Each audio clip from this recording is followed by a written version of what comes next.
Good evening. There's a monthly event called Soul Food Cypher that takes place in Atlanta. A community of rappers and MCs gather together to improvise, rhyme, and tell stories. I was a freshman when I first heard about Soul Food Cypher. When I arrived, I quickly noticed how I was one of 3 non-black participants in the venue. Atlanta's black community makes up 52% of the city's population, so my minority status was not a surprise. I had a great time, not only because the event was fun and well organized, but also because the atmosphere was welcoming and positive, despite my status as a visitor and an outsider. The very next day, I attended my lectures in a classroom where many of my peers share my Asian background, and even more share my suburban upbringing. Needless to say, the demographics of the Georgia Tech Electrical Engineering Department are just a bit different from that of Atlanta's hip-hop community. I questioned whether or not the small number of Black, Latinx, and women engineers in our classrooms and faculty felt as welcomed as I did among the artists at Soul Food Cypher. And if they weren't, how responsible was I for making sure that they did? Now, why is this question important? On paper, students who are pushed hard enough through the course material can come out on the other side as rugged and competent individuals. This process appears to be independent of race, gender, or culture. But research from various fields tells us a different story. Joseph Heinrich, for example, a professor of human evolutionary biology at Harvard, finds that humans have evolved to be far better cooperative learners than individual. Joe Bowler, another relevant professor from Stanford, who researches math education, finds that collaborative environments are not only effective, but they are also able to naturally take down race and gender barriers that typically exclude minorities in the education system. All of these academic studies remind me of what a friend told me when he transferred from Morehouse to Georgia Tech, where he said that Morehouse's more friendly atmosphere made learning just a bit easier. So to answer the question I posed earlier, yes, I am responsible for making my peers feel welcome, especially in a classroom environment where I easily fit in. As Martin Luther King puts it, all too many of those who live in affluent America ignore those who exist in poor America. In doing so, the affluent Americans will eventually have to face themselves with the question, how responsible am I for the well-being of my fellows? To ignore evil is to become an accomplice to it. If you spoke to my younger self from 5 or 6 years ago, I might have disagreed with this quote. But the truth I know now is that it is far too easy for many of us to ignore the prejudices and injustices that silently grow in our communities.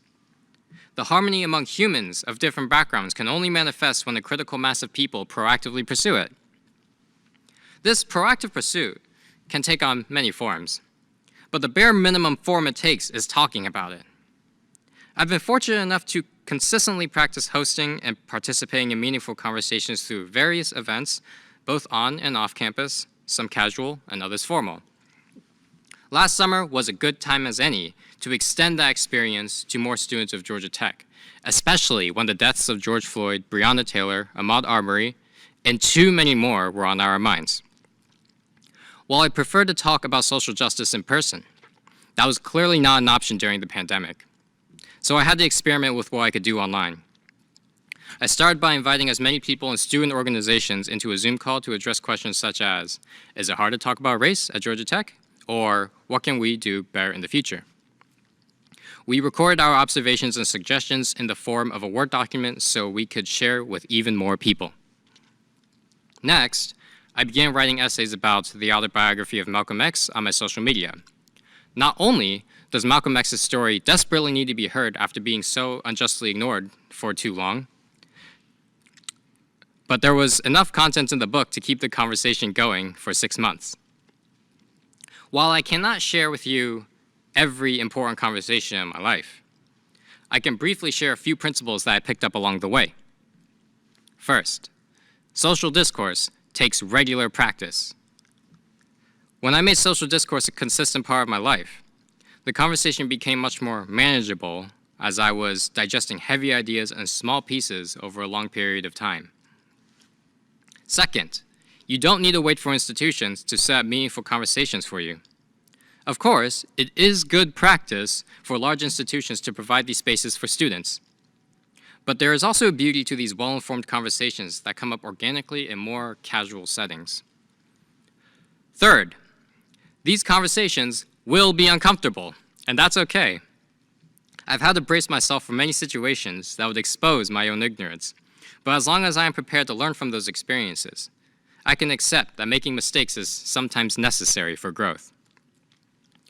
Fourth, everyone has a role to play.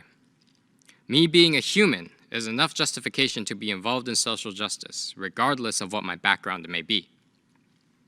Diversity is not just a statistic that tells us if we have the right percentage of minorities. Diversity is a mindset that determines how you and I treat people of different backgrounds. Inclusion is not just the opposite of segregation. Inclusion is the ability to hold ourselves accountable so that our actions can reflect universal kindness and respect each and every day. Rather than passively being tolerant of one another, we can be actively unified in our efforts. Only then will we see real change.